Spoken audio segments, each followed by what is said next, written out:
From their historical origins as secret societies to their modern status as feared organized crime groups, the Chinese triads and tongs can be both ruthless and deadly. Across their decades of operation, they have been known to engage in everything from fraud and extortion to assault and murder, and everything in between. While huge names such as the Sun Yian and the 14K are known for their staggering membership numbers, the latter is around 20,000 strong, even today. Some of the most intriguing and merciless triad crimes have been committed by smaller organizations. The Hop 2 and Hop Sing Tong, for example, have overseen the rise of an infamous array of gangsters operating in China, Hong Kong, and even the United States. The subject of today's video is a prominent member of both of these triads and is known for committing myriad crimes in both Asia and North America. A prolific racketeer, money launderer, and even murderer, this is the story of Raymond "Shrimp Boy" Kwok Chow. Today, we will be charting Chow's rise from the streets of British-occupied Hong Kong in the 1970s and 1980s, his many brushes with the law, and his long history of criminal activity. Who was Raymond Chow, and how did he rise to become one of the most feared triad members in criminal history? What became of his criminal career, and where is he today? Join us as we answer these questions and more in this deep dive into the Hop Sing Tong gang's most brutal member.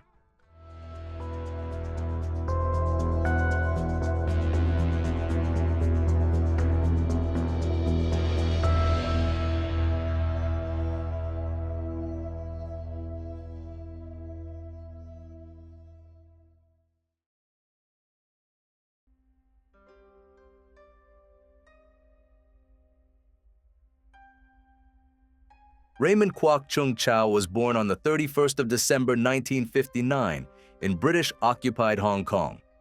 His parents were of Taishanese descent, hailing from Guangdong province of mainland China, and he was one of 4 siblings. He had 2 older brothers and 1 younger brother. Chow is believed to have earned the nickname Shrimp Boy from his grandmother, who would often joke about his short stature. In the 1950s, Hong Kong was experiencing a massive population surge as migrants arrived from mainland China. It wouldn't be long before these waves of migrants overcrowded the city, and many would face poor living conditions and poverty as a result. In just a few years, Hong Kong's population had risen by as many as 1.4 million souls, and the government struggled to keep up. Many new arrivals to the city lived in temporary shanty towns on the outskirts of public land, and even water and electricity were hard to come by.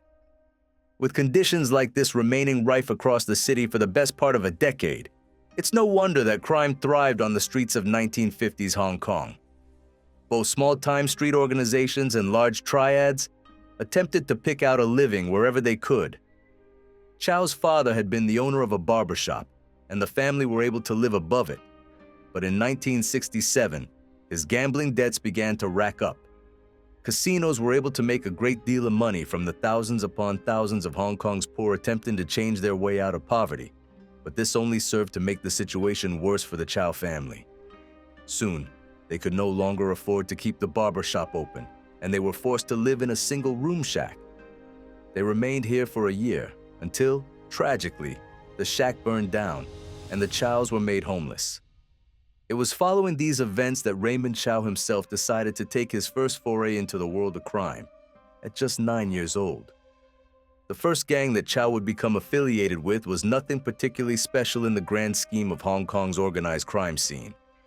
By all accounts, Chow started his criminal career in a simple street gang, specializing in robbery across Hong Kong's bustling street corners and alleyways. For the next 8 years, he would become embroiled in the city's shady underworld, and was able to support his family by doing so. Shortly after he joined up with this gang, Chow reportedly stepped into a fight between his mentor and a rival, slashing his mentor's opponent on the head with a knife. This act earned him a great deal of respect amongst the other gang members, and he flourished as a small-time criminal as a result. After 8 years of criminal activity, which saw Chow risking his life and freedom to provide for himself, the family had built up enough of a savings fund to leave Hong Kong. They set their sights on the United States of America, emigrating to San Francisco when Chow was 17. Here, a whole untapped world of organized crime would be waiting for him. And when he arrived in the States, he immediately joined up with the Hop Sing Tong.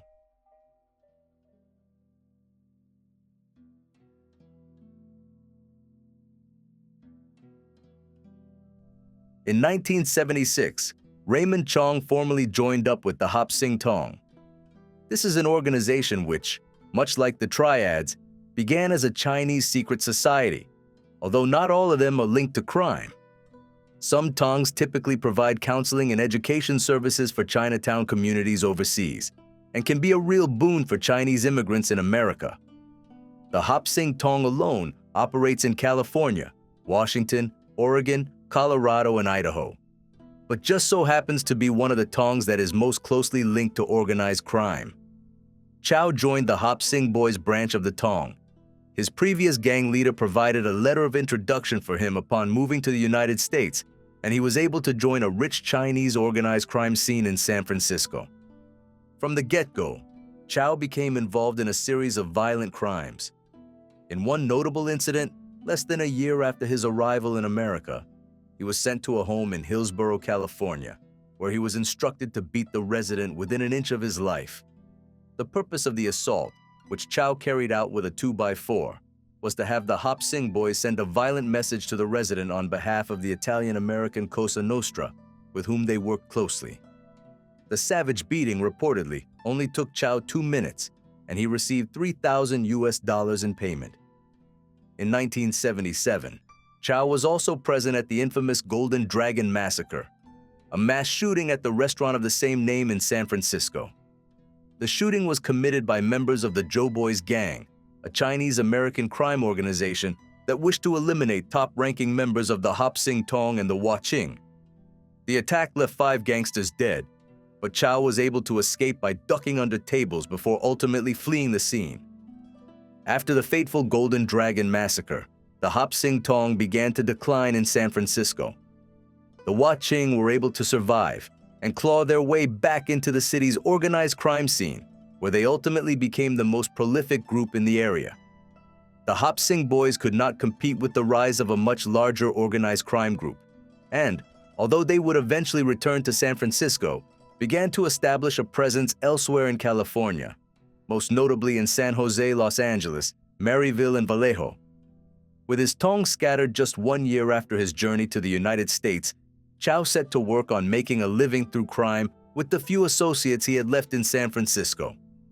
His first brush with the law would come in 1978, when he was arrested for committing an armed robbery at a meeting of the Chinese American Institute of Engineers in the city's Chinatown. Chow had been recognized by a witness who noted his signature jade ring, and the police didn't take long to track him down. Chow would be found guilty and was sentenced to serve 11 years at San Quentin State Prison. Inside, he attempted to set his life on a better track by studying to become a deep-sea welder, but a prison riot saw him become involved in the sale of heroin to his fellow inmates. That dream was quickly stamped out, and Chow returned to a life of crime almost instantaneously upon his release. Chow wasn't a free man for long. Just 1 year after his release, he would be arrested in relation to the shooting of David Kwok, a member of the Waching gang. This was an act of revenge. By this time, Chow was married to Anna Ma, and Kwok had been involved in a violent altercation with Chow's sister-in-law, Karen Ma. The police caught wind of his attempt to end Kwok's life, and he was slapped with a heavy stack of charges: 28 counts of attempted murder, assault with a deadly weapon, illegal possession of a firearm, and mayhem. Considering the charges, Chow got off rather lightly. He was sentenced again in 1987 to serve 3 years in prison. This stint in the slammer would be much more uneventful, and he would be released without incident in 1989. Following his release from his second prison sentence, Chow made an effort to leave behind the world of crime for good. He found a job in a grocery store in Daly City, which he was able to hold down for a while, until his boss became suspicious about his potential continuous links to organized crime. He soon left this job and proceeded to work as a bodyguard in a casino in Oakland, where he would meet none other than Chong, a high-ranking figure in the Wo Hop to Triad, It seemed that organized crime would be Chow's destiny.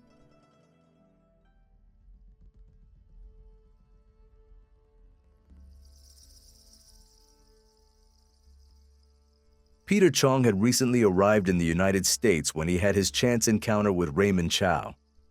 Chong had been sent to America to establish the Hop Triad's presence in San Francisco and essentially took Chow under his wing to help him do so.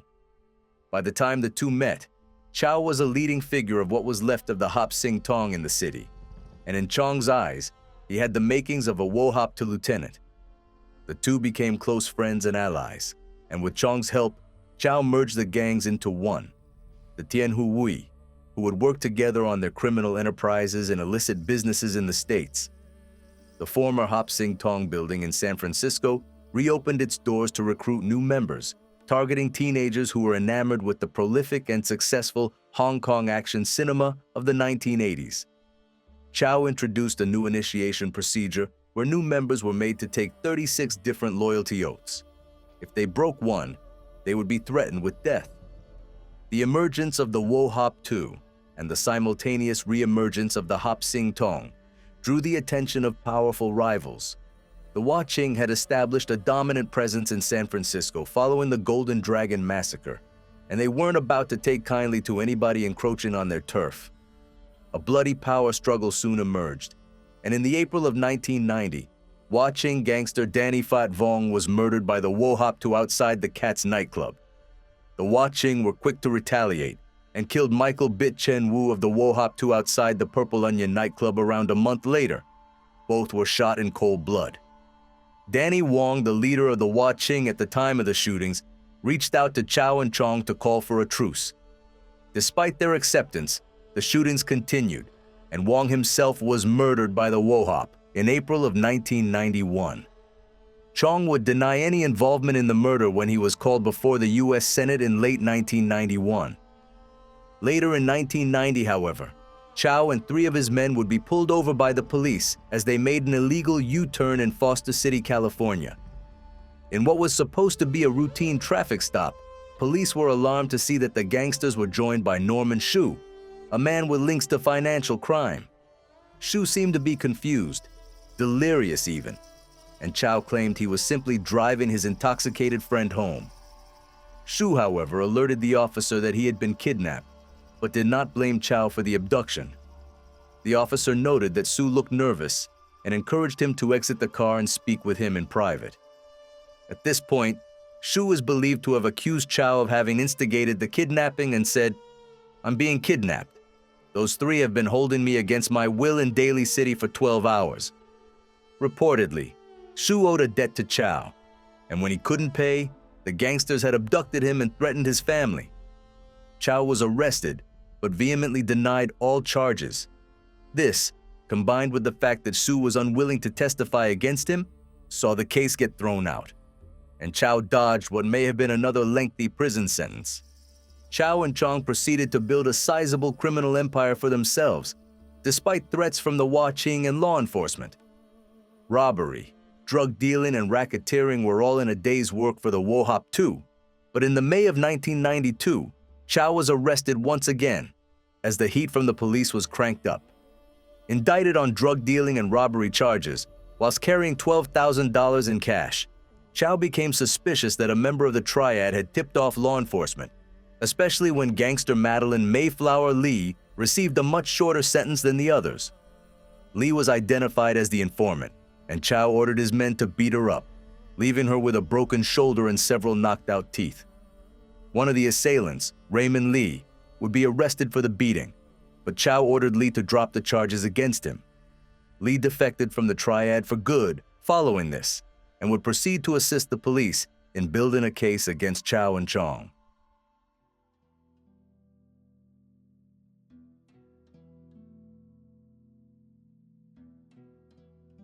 Chow and Chong would be indicted again in October of 1993, suspected of racketeering and possession of illegal firearms. This saw a tremendous amount of heat come their way.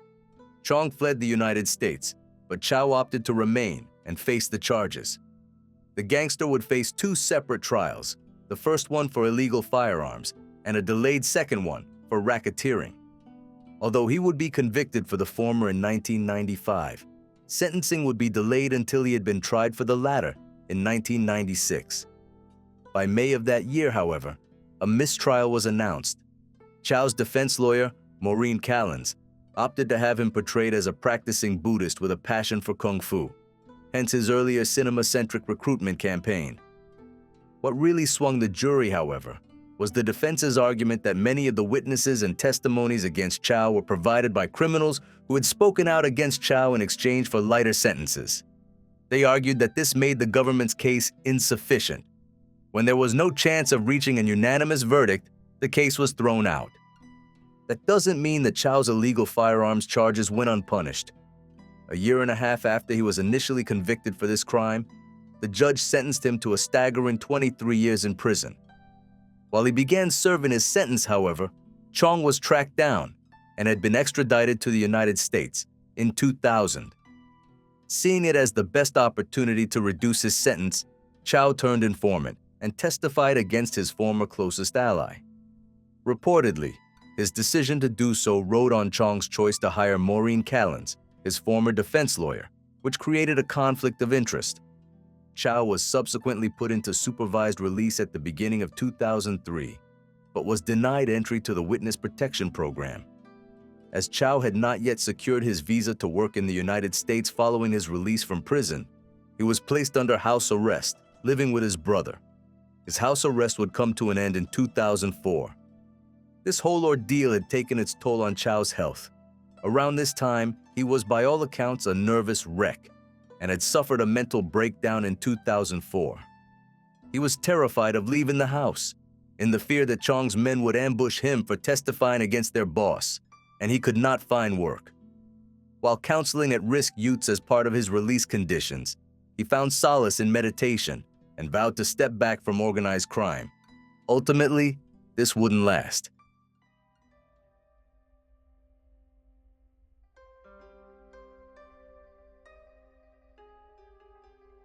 Towards the end of 2003, a man by the name of Alan Leung, a prominent leader in Chinatown and often the acting head of the Hop Sing Tong, arranged a meeting with the FBI. Leung made some substantial claims. He told agents that Raymond Chow intended to kill him in an effort to clean up Chinatown in San Francisco. This came off the back of a request Chow had made to do business with the Hop Sing. The gangster had requested money, which he intended to invest in criminal business endeavors with the Tong. Perhaps this was a last-ditch attempt to side with his former allies once more. The leaders of the Hop Sing Tong were hesitant to provide Chow with this money, which angered him greatly. Chow proceeded to smear red paint across the Tong's headquarters in 2005, and when the request was denied, he had an associate, Thao Bin Cam, fire shots into the windows of Hop Sing buildings. While Leung continued to work against Chow with the FBI, who were now trying to nail him on immigration charges, Chow managed to work his way into another organized crime group, the Gi Kung Tong, otherwise known as the CKT. The CKT at the time happened to be headed up by none other than Alan Leung. Now, working with his allies Wen Bing Lei and Kongfit Chantavong, Chow hatched a plan to overthrow Leung from the top of the CKT, and that plan would involve, perhaps unsurprisingly, murder. Chantavong was enlisted to monitor Leung's movements, and at the end of 2005, Lei reportedly entered one of Leung's businesses to check if the security cameras were functional. Leung would be shot to death at that very same building on the 27th of February, 2006, by an unknown assailant. Lei would be indicted for the murder much later, in the January of 2017, but passed away from lung cancer before the trial could commence. Reportedly, the shooter had demanded cash from Leung, who paid up, but the shooter proceeded to execute him anyway. Chow was brazen in his public reaction to Leung's death, the death that he himself had orchestrated. He led a Freemason salute to the deceased leader at his funeral, wearing a white mourning suit. Chow soon ascended to the rank of leader himself. Now in a position of immense power once again, Chow was seen publicly mentoring troubled Asian American and African American youths to improve his image, and even received a congratulations from United States Senator Dianne Feinstein after winning an award for his perceived good deeds. Chow would appear in public, attempting to get his photo taken with American politicians, and seemed to be aiming as high as an organized criminal possibly could. While this bizarre public spectacle played out, the FBI made moves to attempt to ensnare Chow once again. An undercover agent known by the alias David Jordan managed to get close to the Triad boss between 2010 and 2011. The two would go on fishing trips together, where Chow maintained that he was not involved in any illegal activity. Chow put his unconditional trust in Jordan and even disclosed to him at a karaoke bar in the April of 2011 that he was approving all criminal activities in the CKT, while Jordan was wearing a wire. The device malfunctioned, and the FBI could not make a move to arrest Chow yet. By all accounts, Jordan used the CKT to launder millions of dollars whilst taking part in the trafficking of stolen goods and illegal drugs. In 2011, Raymond Chow attended a Hop Sing Tong election meeting, where the new head of the Tong would be proposed. Here, Chow faced public opposition from a man by the name of Jim Tat Kong, a Tong member that had formerly been under the protection of Chow and his men. Chow disapproved of Kong's reported intimidation tactics to help him ascend to the rank of Tong leader, and was outraged that his authority had been challenged. Jordan reported that following the election, Chow was seriously riled up and could frequently be heard ranting about how he would reap his vengeance on Kong. Chow's first move was to revoke his protection of Kong, putting him in immense danger from rival gangsters. 2 years later, on the 17th of October 2013, Kong and his girlfriend were found dead. Their corpses lay in a minivan on the outskirts of Fort Bragg, California. Each victim's cause of death was a single gunshot wound to the head. While the police would eventually bring Chow into the picture for conspiracy to murder the pair, the killings were pinned on Wing Wo Ma, a carpenter with close ties to Kong's marijuana growing operation.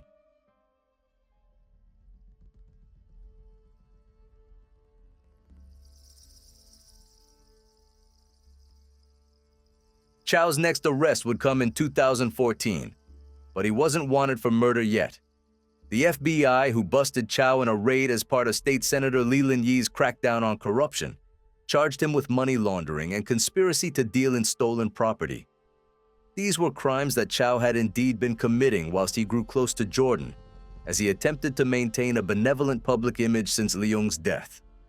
The FBI claimed that Chow had been using the CKT as a racketeering business and had been trafficking drugs and weapons into the United States.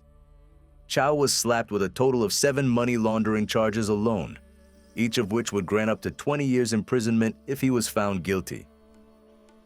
In the April of 2014, Chow hired defense lawyer Tony Serra, who claimed that Chow's arrest had been a form of entrapment. He argued that Jordan had been tempting Chow to commit these crimes. In favor of keeping Jordan's identity a secret, the judge denied this defense.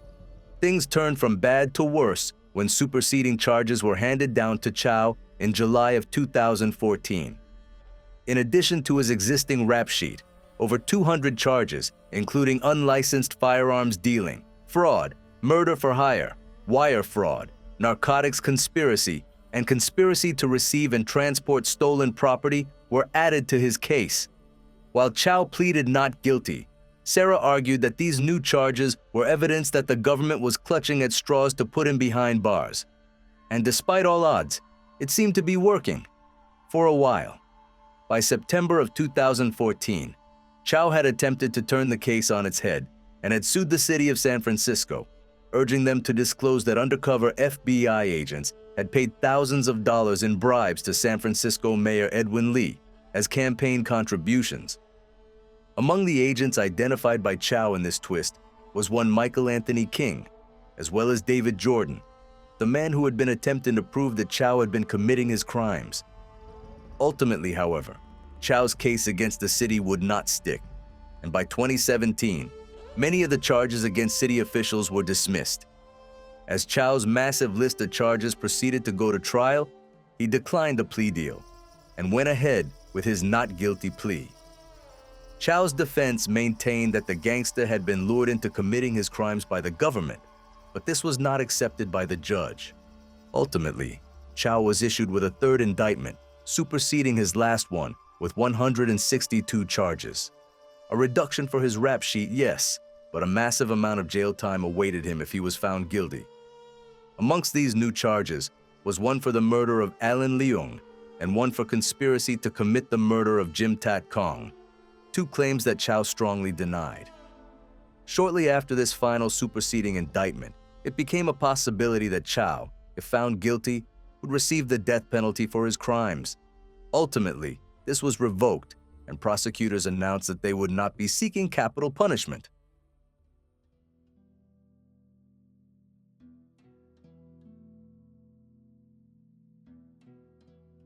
Chow's final trial for the money laundering, racketeering, and murder charges would commence on the 9th of November, 2015. From the get-go, the prosecution painted him as a cold-blooded gangster who organized hits that were, according to Assistant U.S. Attorney Waqar Hasib, like something straight out of The Godfather. The jury heard how, by revoking his protection of Kong, Chow essentially sealed his fate, dooming him to be murdered eventually. If not by Chow himself, then by one of Kong's rivals. Sarah, Chow's defense lawyer, argued that his client was a reformed man who had vowed to reform and renounce his criminal career after his last brush with the law. Sarah cited a recorded conversation between Chow and an FBI agent in which Chow had said, "My freedom is very important to me at this time. I'm just one step away. If I truly am not able to make it, I will go back into the shady business." This defense was not enough to combat the growing evidence and testimonies against Chow, however. Kongfei Chantavong, who had been a close ally of Chow's from the CKT, had turned on him. Chantavong painted a picture of Chow as a ruthless puppet master who viewed even his closest allies as expendable resources. Reportedly, Chantavong decided to testify after hearing a recorded conversation between Chow and his driver, in which Chow said that Chantavong should make drug and gun deals with David Jordan in order to take the heat away from him. David Jordan also gave evidence against Chow at this point in the trial. The courtroom would be closed to the public as he took the stand to protect his identity. Sarah then began to press for Jordan's identity to be revealed so the defense could conduct background checks on him. The judge refused. One witness, an FBI agent using the alias Jimmy Chen, actually supported Chow in the trial, giving evidence to suggest that he had reformed. He told the judge that Chow would often avoid talking about his illegal activities, moving the conversation towards the topic of a book he was currently writing. Chow told Chen that money is not a big deal as long as one is happy, and he reportedly had no idea that Chen was an undercover agent. On the 21st of December 2015, Chow himself took the stand and insisted that he had indeed reformed. He cited his 2004 nervous breakdown and how a life of crime had taken its toll on his health. Moreover, in reference to the money laundering charges, Chow insisted that he would never have accepted illegal money, and that any laundering payments he had received from David Jordan were received out of respect and love. Ultimately, this testimony, and the defense as a whole, would not be enough to save Chow from a guilty verdict. On the 8th of January, 2016, the jury would find him guilty on all 162 counts from Chow's third indictment. The gangster was now facing an immense amount of jail time, and as such, his lawyers filed for a new trial, claiming that the number of defense witnesses were limited unfairly. This wasn't enough to convince the judge, however, and Chow was subsequently sentenced on the 4th of August, 2016. He received 2 life sentences, without the possibility of parole, for the murder and racketeering charges. In addition to that, he received an additional 20 years for the remaining charges in relation to money laundering and receiving and transporting stolen goods. Despite an appeal to his sentence in 2019, 3 judges upheld Chow's conviction, stating that he is a danger to the safety of the community. Chow is serving his sentence at the United States Penitentiary, Terre Haute, in Indiana. This is a high-security facility with a prolific execution record. Chow will be living alongside those who have committed murders, hate crimes, kidnappings, and drug-related offenses. Few Triad members can boast careers as complex and tumultuous as Raymond Chow. Whether or not he has truly reformed remains to be seen. But for now, he will be spending his days behind bars in a twist of fate that seemingly even he could not predict. Throughout his time in the world of organized crime, Chow built up a massive empire for himself, rising up from the depths of poverty in Hong Kong to the head of a successful triad in San Francisco. Along the way, his many arrests and rivalries marked his career with a cutting-edge risk and lethality, from which he would not be able to escape